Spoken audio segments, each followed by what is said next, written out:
Well, Greg, Eric, gentlemen, congratulations. You're moving forward in the third and final round of this competition. You get 4 days at your home forges to build another iconic weapon from the Wild West. Gentlemen, we want you to build this. This is the Vaquero Machete. The Vaquero Machete became widely popular with the original cowboys of the Southwest during the 20th century.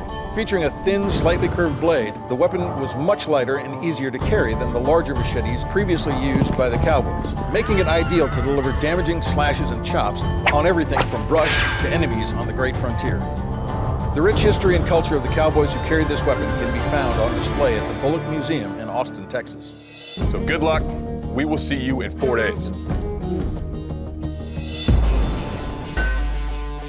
My name is Gregory McClure.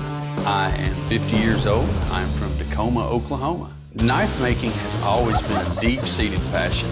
My grandfather pulled me in when I was 10 years old. We found a piece of metal alongside the road, and ever since then, I started making custom knives. All right, she is cooking. Woo, like a June bride. Okay. Straight blade. Everything's coming out nicely. It's like it's supposed to. The gas foundry is what I'm going to be making the guard and the pommel out of. You carve the exact thing you want to cast out of foam. This is what it will look like when we get done. Then you pack it in green sand. Here we go, you ready?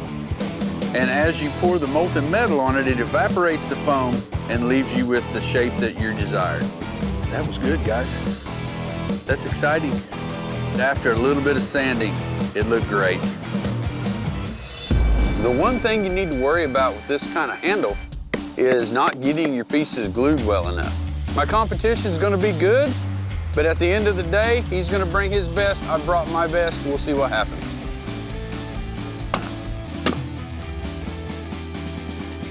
I think that'll work. My name is Eric Finch. I'm 20 years old. I'm from Harmony, Pennsylvania, and I've been bladesmithing for almost 3 years. When I first got into bladesmithing, I didn't have a lot of money, and my Uncle Chuck, he was super supportive. He got me my first anvil. He really had a lot of faith in me getting into this, and so being here, it feels like it's finally rewarding him for what he's done for me. My game plan is to start with Damascus. I'm gonna start out with 20 pieces, shooting for a 60 to 70 layer in the end. So I got my billet, welded up, and in the forge last night, got it quenched and in the temper. For today, thinking about starting working on the pommel. I knew my dad and my brother were out hunting with the hawks. I had them stop over so that you get a nice look at a 3D bird. My dad's been a falconer since before I was born, so I've always had hawks my entire life. It's very lucky that I'm able to incorporate this, because that way I can do a direct comparison. I'm getting ready to go into gluing the handle. And then once I get all the cleanup finished, pretty much all I have to do is add an edge and it'll be done. And I'm really proud of how this looks.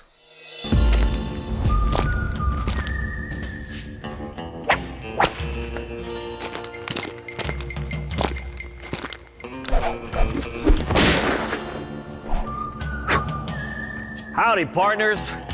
Welcome to the kill test.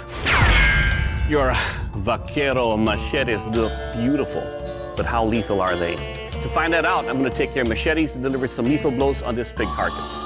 Greg, you feel lucky? Oh, very lucky. All right, let's do this.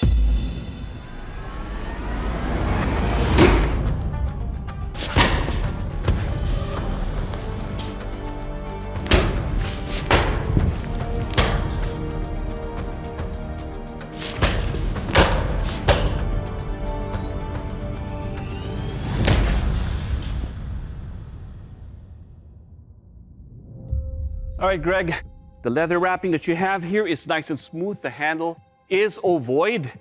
The one thing though, that's just a lot of handle. And because you have a smooth handle right here, a couple of times my hand just slid down. But your edges are sharp. Those are razor sharp cuts. Overall, sir, you will kill. Thank you, Doug. Eric, your turn. Are you ready? Let's do it. Let's do this.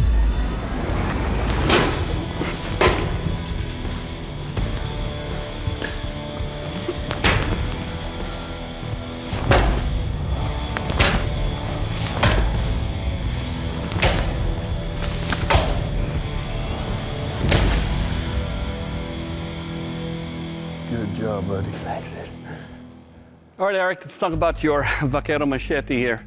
What I like about it is that it just fits my hand perfectly, so it's locked in there. Now your edge, that's a chevron right there all the way up. Those are very sharp, deep cuts, even on thrusting. Overall, sir, you will kill. Good to hear. All the Vaqueros, welcome to our strength test, the fence board and skull chop. All right, Greg, you're up first. You ready? Yes, sir.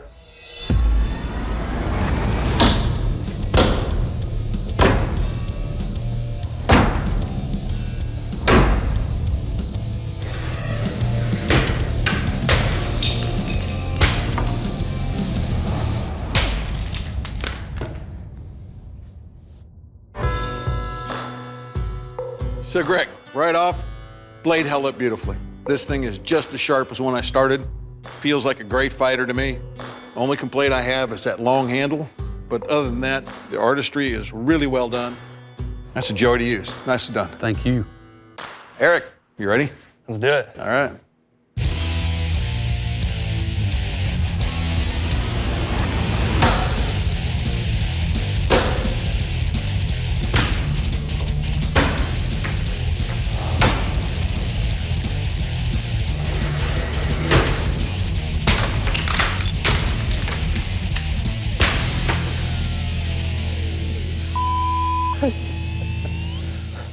All right, so first off, Eric, very different grind on this edge with that secondary bevel, but it's wicked sharp, and it's still sharp. Held up fine. Didn't lose any blade at all. No rolls, no chips, nothing. It's still as straight as when I started. Good job. Awesome, thank you. Bladesmiths, welcome to the sharpness test, the Gunslinger slice. Greg, you're up first. You ready for this? Absolutely. All right, giddy up.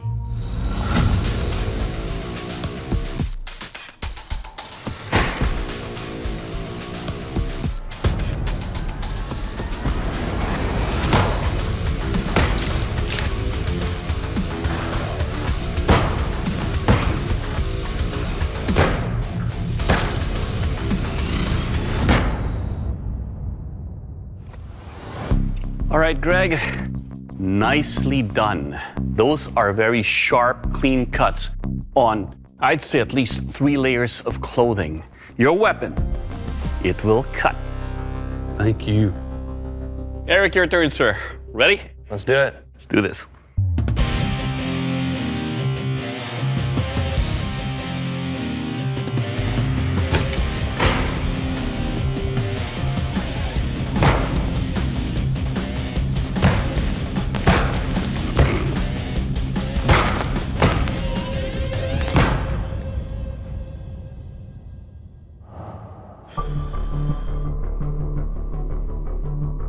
All right, Eric, the edges are sharp enough to cut through all layers and expose some of the blood. Overall, sir, your weapon, you'll cut. Thank you. All right, gentlemen. Well, I got to say, both of you impressed us from the very beginning of this competition. The first 2 rounds, you guys crushed it. But in this competition, as you know, only one of you can leave here as a Forge and Fire champion and receive that check for $10,000. The Forge and Fire champion is Eric. Congratulations, you did it. Well, Greg, I hope you had as much fun working here as we had watching you. That is an unbelievably stunning piece, but unfortunately, your time in this competition has ended. I want to say thank you for coming, but at this point in time, I'm going to have to ask you to please step off the forge floor. Thank you. I have no shame coming in second to this young man. The check would have been nice, the title would have been nicer, but remember, I'm still the fastest blade in the West. Well, Eric, you are the Forge and Fire champion, and you're receiving a check for $10,000. Congratulations. How you feeling? Crazy. Never thought I'd be here at this young. I don't even know how to react. It feels surreal. From start to finish, it's been a crazy, crazy competition, and my uncle, he was probably my biggest drive to win it. Uncle Chuck, this was for you.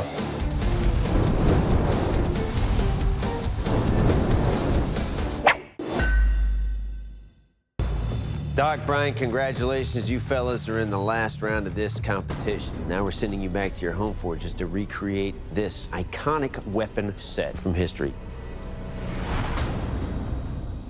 the classic Tomahawk and Bowie. Good luck, bladesmiths. We'll see you in 4 days. Good luck. Today I have to build a Tomahawk and a Bowie knife. I have never made a Tomahawk, but I'm super excited about doing that today. Planning on first forging the Bowie and then start working on the billet for the Tomahawk. That went very well. Didn't have any major boo-boos. She is done for the night. Now it's time to start working on a hawk. This is a wrought iron leg vise. I am going to salvage some of the wrought iron and make the body of the Tomahawk with that. Traditionally, hawks were made with wrought iron with a bit welded into it. So I'm going to do a traditional Tomahawk with a bit insert. Knife and a half a hawk. That's not too terrible. It's time now to start on this Tomahawk. Drifting the eye, it's uncharted territory, so we're going to see where we go. I wanted this axe head to be nice and tough, ready for the test they're going to do. So right now, I've got my length from the shaft to the cutting edge. So at the end of day 2, I've got a knife that is ready to have the handles on, and I've got a Tomahawk head ready to be heat treated tomorrow. Morning of day 2, and I am stoked. Big plans for today. With the Tomahawk, I want to go ahead and get the eye drifted, get the bit welded in. I have to get these weapons heat treated today. I think it's looking pretty good right now. I'm going to split the front of it and get a bit in it, put the cold bit into the hot head, get everything fluxed up, and start bringing up the welding heat. With the Tomahawk, as I'm drawing it out, I've noticed a dark line, and it opens up. I'm gonna get it hot and hit it and see if that weld's gonna hold or not. If this doesn't work, then it'll be a whole lot of work today for nothing. It didn't weld to the back of the bit, so it's done. I gotta start over from scratch. So I take a piece of leaf spring and start moving it. I am not happy today. Still have a lot of stuff to get done. I don't know if I'm gonna be able to pull that off. Going into day 3, got my Bowie knife completed, handles ready to put together, and Tomahawk ready for heat treat.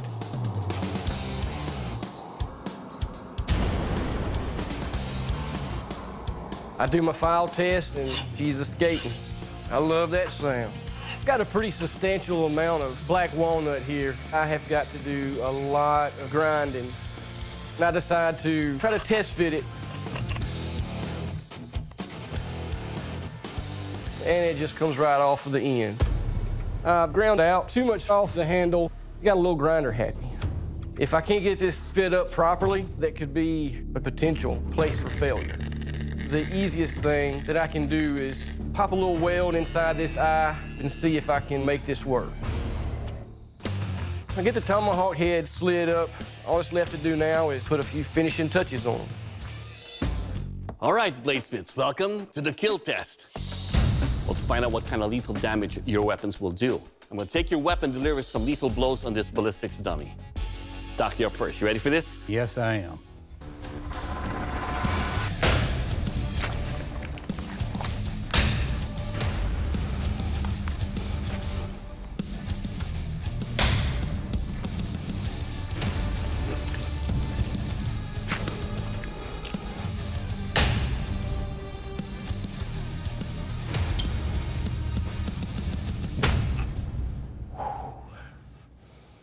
All right, Doc, let's talk about your set here.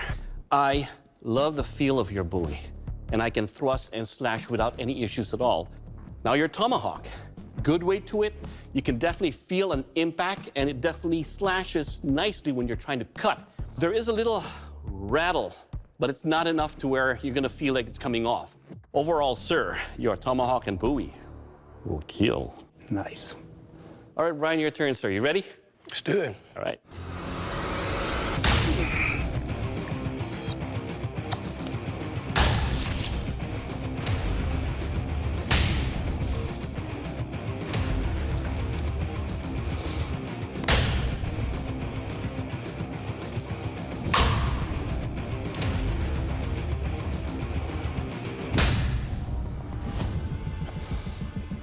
All right, Brian, let's talk about your Bowie. The size is right on your handle. The scale you have there really fits in my hand. When you cut through that and you stab, you can really feel a deep wound channel. Now your tomahawk, it's so light, I'm like, am I picking up a stick? But when you strike this skull, it dug in very deep. And overall, they will heal. All right, gentlemen, time for the strength test, our throw and chop. I'll be using your buoys and tomahawks to throw into our target wall and then chop into our fence rail. Now, this test isn't about what your tomahawks do to the fence rail or the target. It's about what those targets can do to your tomahawks and or buoys, all right? All right, Doc, you're up first. You ready? Definitely.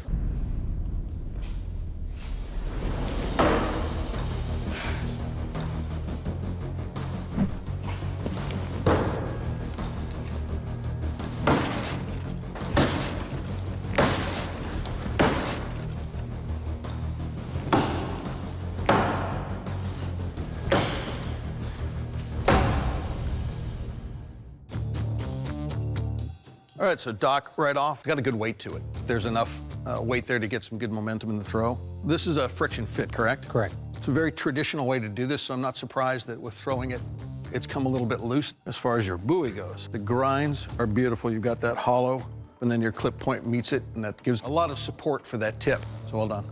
Thank you. All right, Brian, you're up. Are you ready for this? Yes, sir.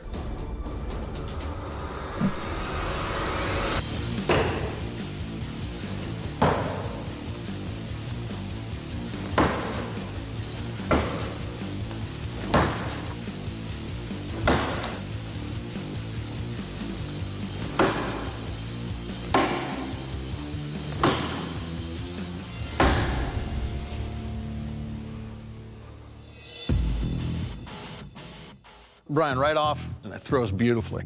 There's a bit of a twisted warp to the handle, so when I grab it and index off the feel, the head's just a little bit to one side. As far as your buoy goes, I like the look of this. Everything's still tight as a set. I think they go really well together. Nicely done. Thank you. All right, bladesmiths. This is the sharpness test, the Sandman slice. Now, to test the sharpness of your weapons, I will take your weapon and cut up the Sandman. What's up, Doc? You ready for this? Definitely.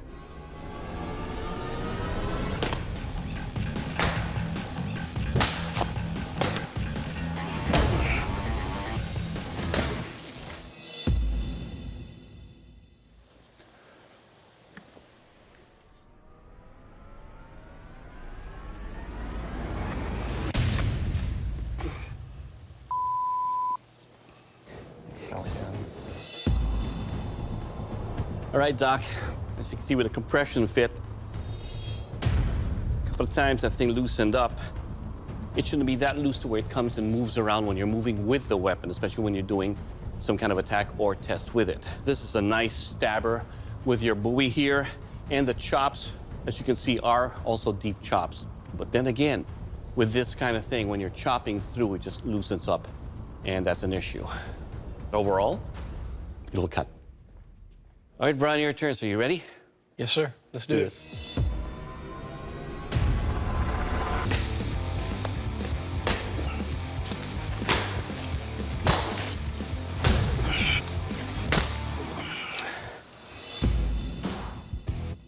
Brian, let's talk about your weapons right here. The Bowie's edge slices and dices. You can hook nicely with your tomahawk, and your tomahawk digs in when you're cutting also. And overall, your weapons, it will cut. Thank you. All right, gentlemen, your weapons have been tested. The judges have evaluated your work. Our new Forged in Fire champion is Brian. Congratulations. Unfortunately, Doc, at this time, I have to ask you to please leave the forge. Come on forward, my friend. If I could have done something differently, I would have probably figured a way to place a pin somewhere to keep the head from sliding back down. I came here to have fun. That was my #1 goal, and this has been a blast. Probably been one of the best experiences of my life. Brian, you are the new Forged in Fire champion, and that is a title that comes with a check for $10,000. Congratulations, my friend. Come on over here and shake our hands. Good job. Thank you, sir. Good job, man. It's amazing. I've learned a lot. I learned that you don't quit when you're behind. Plans I have for that $10,000 is taking my wife on the honeymoon we didn't get. We'll be 10 years married, so I'm gonna treat her something nice.